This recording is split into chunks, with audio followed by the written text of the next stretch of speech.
And we're going to be moving on to our fourth and final presenter, and that presenter is going to be Mohamed ElGawady, Missouri University of Science and Technology. So, good morning, everyone, and thank you for allowing me to go through my presentation. So, today I'm talking about wound behavior of steel bile encased in FRB jackets.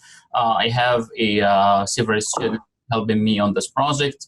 Mohamed, Binod, Islam, and Amro, all of them are PhD students.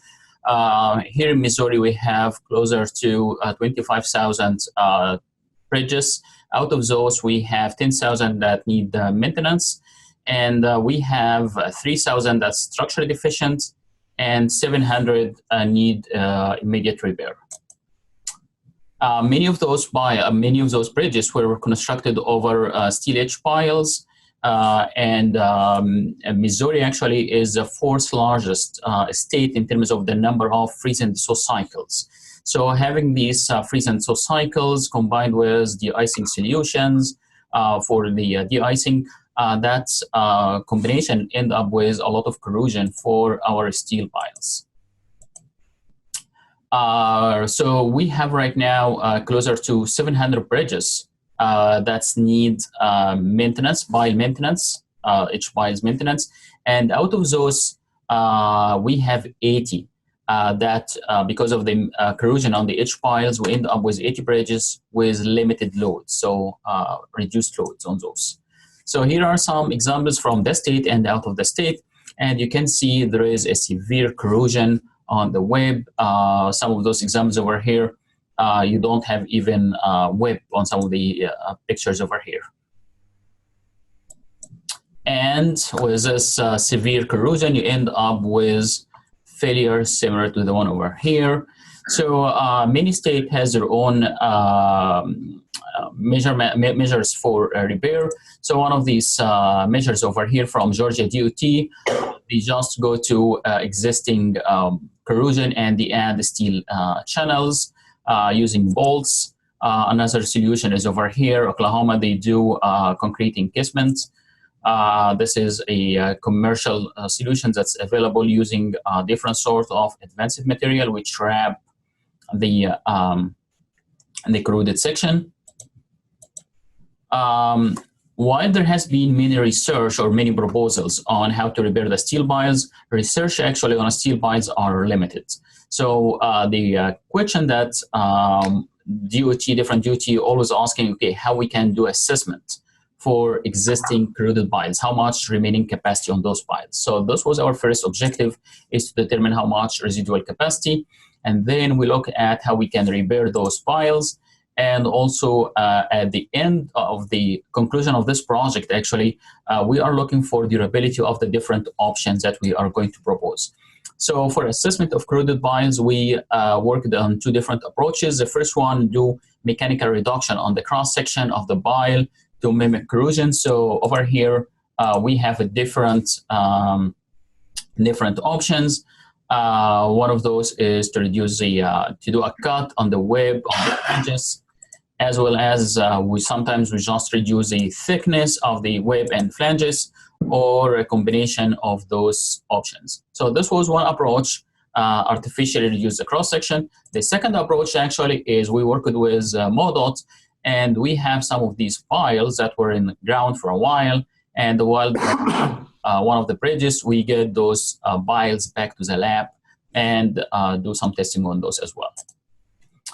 So here is our test setup to determine the residual capacity. So our test setup over here is self-contained setup. That's mean we don't have any reaction going to the lab strong floor.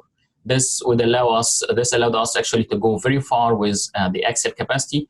This test setup can goes up to 2,000 kips of axial loads. So the test setup consists of, we have two external beams, the red beams, and then between the red beam and the black beam over here, we have two actuators or two hydraulic jacks. The hydraulic jack actually pushing the black beam. The black beam is moving on rails to ensure it's always horizontal. And then the black beam is pushing the pile. The pile is pushed against the red beam, the red beam is connected back to the other red beam using geodetic bars. So it's self-contained. Here are the rail and the wheels of the black beam. The boundary condition was also very critical for testing because we have kind of a random cutting of the cross-section. So we would like to give the bile freedom in all degrees of freedom. So we actually manufacture swivel plates that allow to represent the bend option, like boundary condition for the bile. So here is the bend that we manufacture, especially for this project. And here is our testing.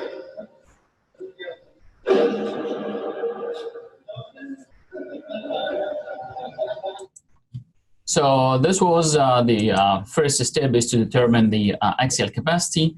And as I mentioned, we have about 13 biles with different boundary condition. With different cutting on the cross-section.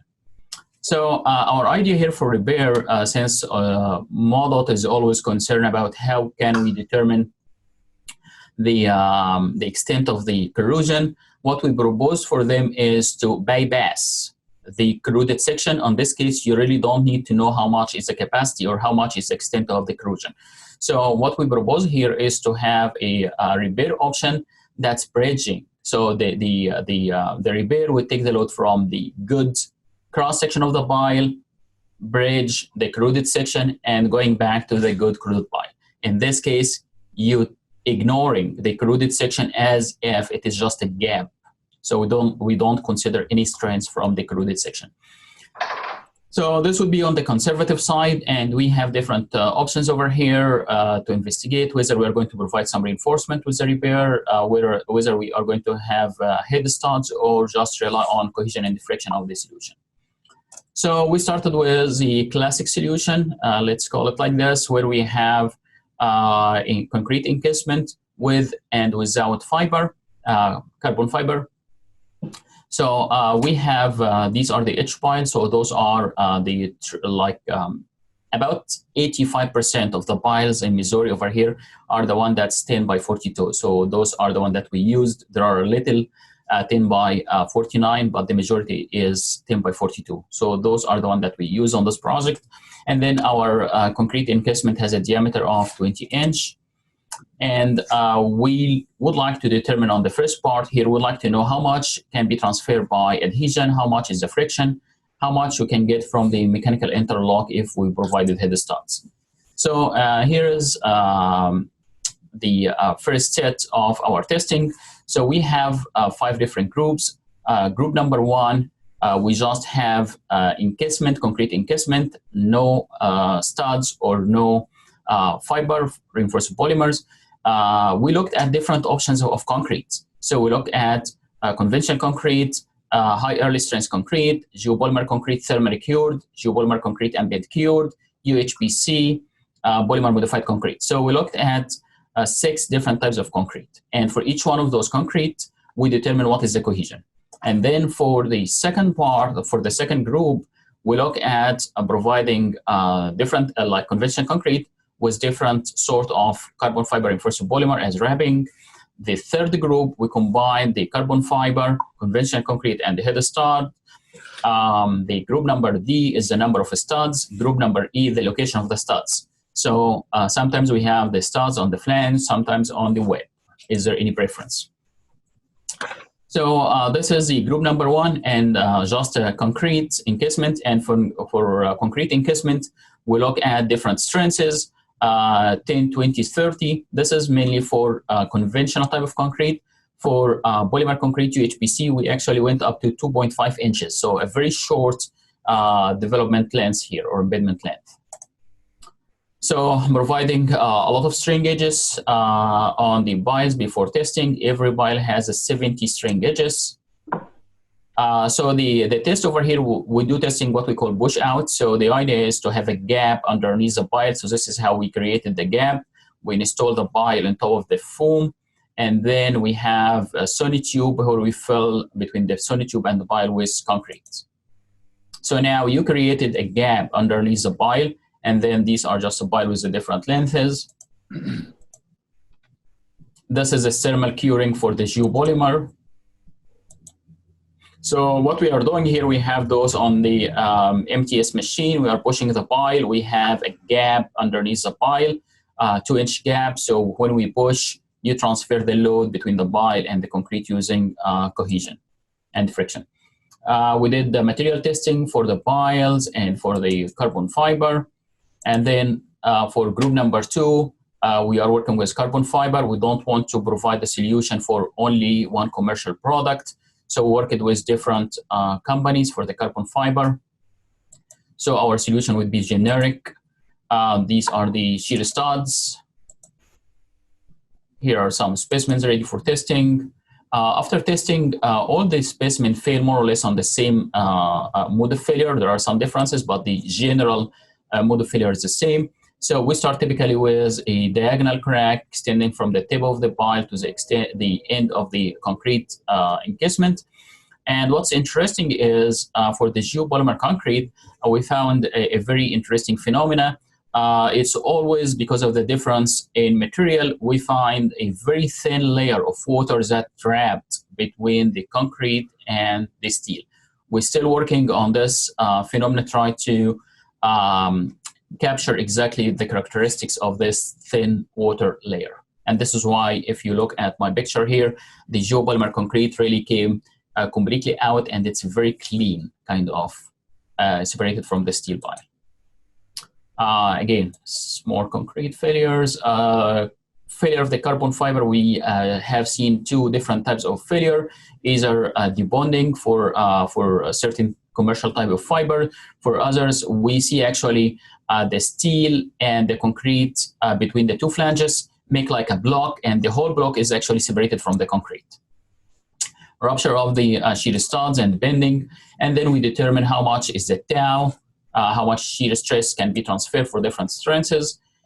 Here are just a summary of the results. The 2 red lines over here represented those used by different researchers and different standards. What's interesting really, right now there are a lot of projects going on the market where they use concrete encasement with carbon fiber with no shear studs. What we found actually, carbon fiber alone does not really improve the strength very much. So if you look very far to the left, this is just one type of concrete with just a concrete encasement. The third group is the 3 specimens. Those 3 specimens with carbon fiber and concrete. So if you see, there is no much difference actually. Here is just a summary of the results. What's interesting, if you look for the top left chart, on the vertical axis, we have the tau normalized by square root of f prime c. On the horizontal axis, we have a confinement ratio, or if you like, the number of FRB layers. So the very bottom, the one with the triangle over here, those 4 specimens, starting from 0, no fiber, and then extending with different number of fibers. As you see, there is no really much effect of the fiber. However, once you have a combination of fiber and shear studs, you see now there is an effect of the fiber if it is combined with the shear studs. It's interesting because once we presented the result, we get different calls. One from a company in California that's doing a project right now in DC area, and they actually ask us for more data, and they would like to see our raw data because they are on the design process. And another firm actually in Australia. They are doing a project over there in one of the harbors and using repair for steel piles, and also would like to get more data about our project to use for their design. We combine that with different finite elements, and we combine everything here on a design of a repair using carbon fiber.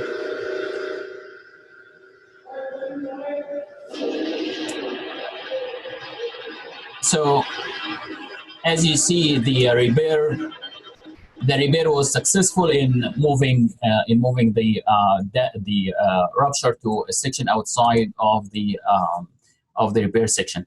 With this, I reached to conclude my talk. We were successful in proposing a repair technique that consider different options, shear studs, and different numbers of FRB layers, different types of concrete.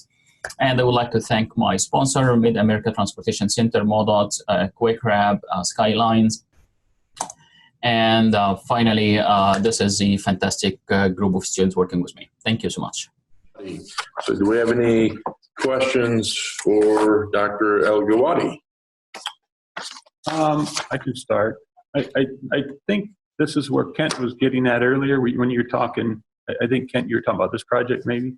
Well, both. I think the two pile repair projects have some crossover. Yeah.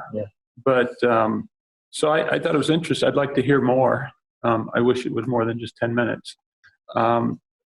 We have, of course, we have issues with corroded steel H pile. We got a lot of 10 by 42s. We also have timber pile that we've done some research on. That I guess we know how to fix it. We just don't know how long that fix is going to last. And so I think that's one of my questions with what you're doing. And you showed the concrete. I guess we didn't see a lot of the FRP stuff.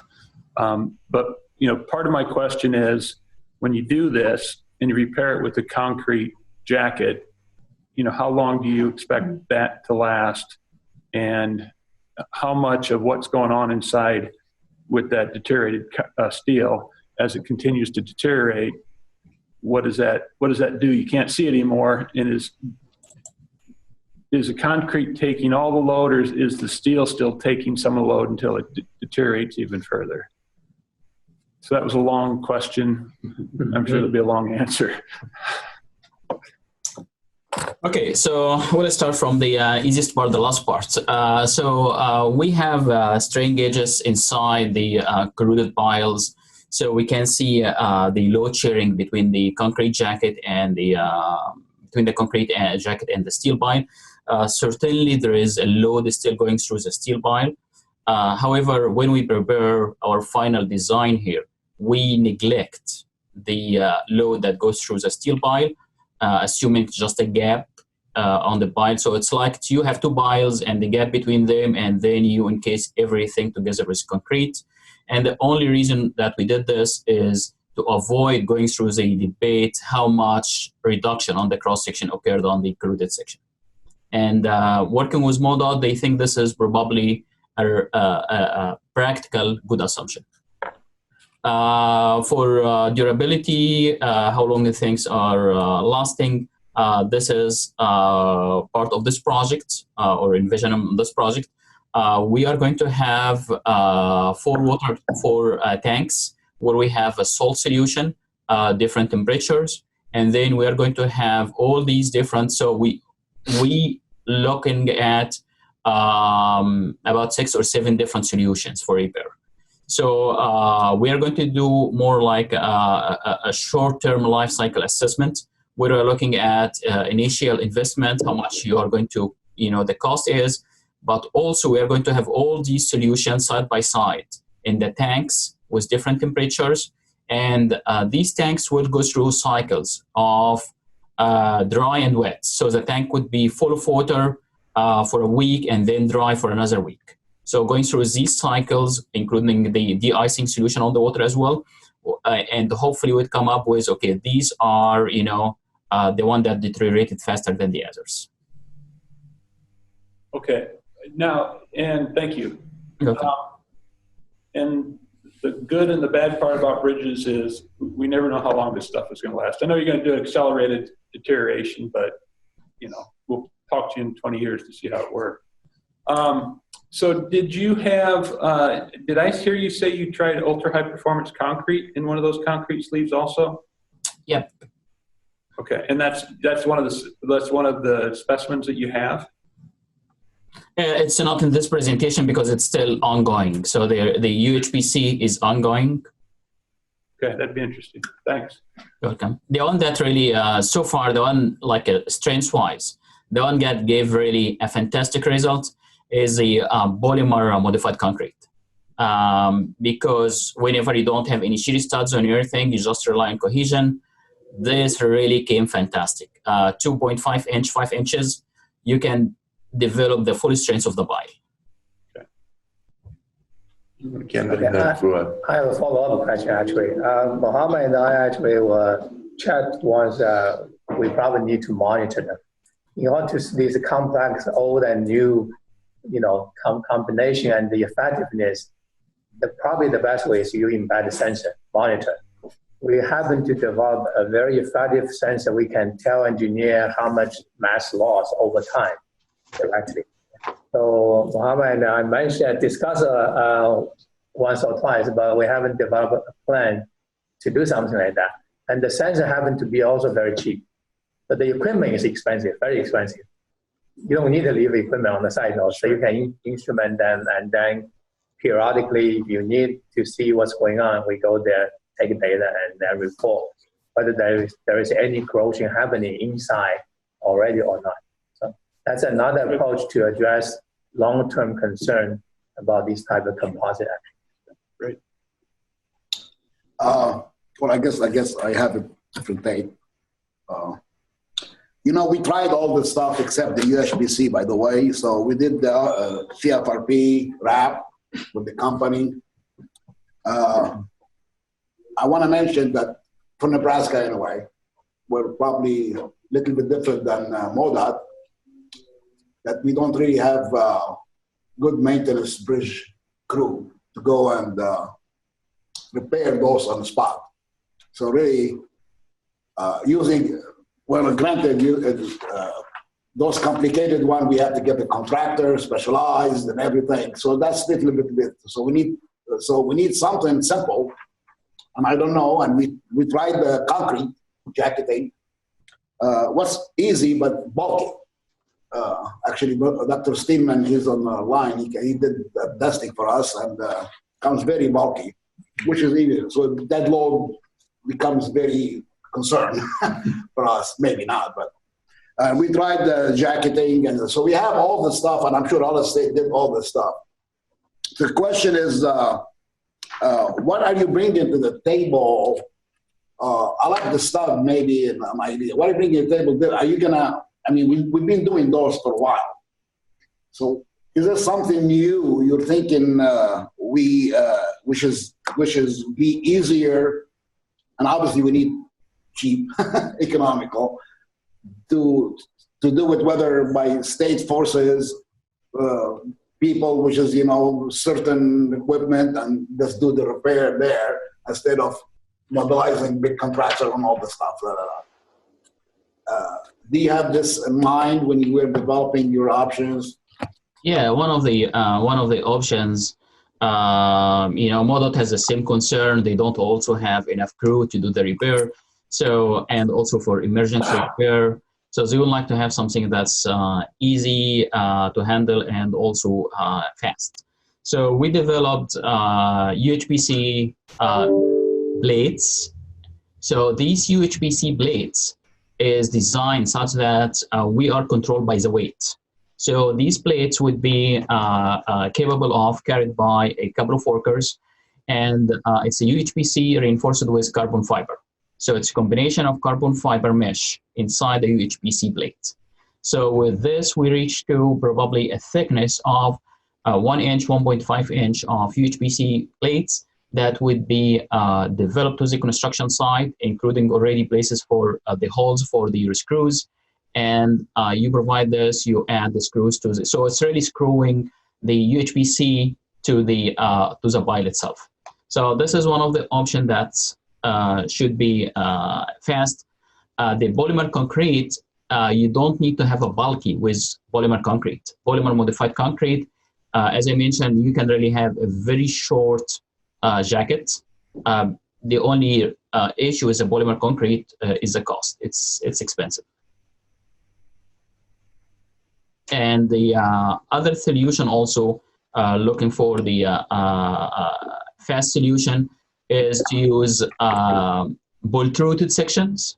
So one of the things that we're looking at as well on this project is using protruded Frb sections filled with concrete. So those also would be carried by a couple of workers and also fix it to your steel piles.